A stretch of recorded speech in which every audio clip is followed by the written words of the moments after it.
Common mistakes seniors make online and how to fix them. Hello and welcome. If you've ever felt unsure about something you did online, you are not alone.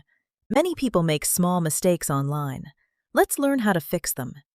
Let's take this one step at a time. Mistake 1. Clicking links too quickly. Emails and messages may ask you to click fast. Pause first. If unsure, don't click. Go to the website directly. Mistake 2. Weak or repeated passwords. Using the same password can put your accounts at risk. Use strong passwords. Use different ones for important accounts. Mistake 3. Sharing too much information. Do not share address, phone number, financial details.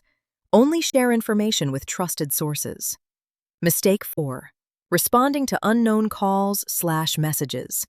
Scammers rely on quick responses. Let unknown calls go.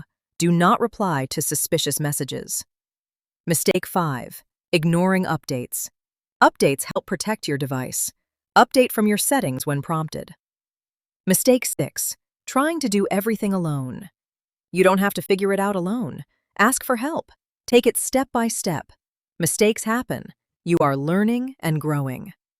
Subscribe for simple and safe tech tips. You deserve to feel confident online. Design note.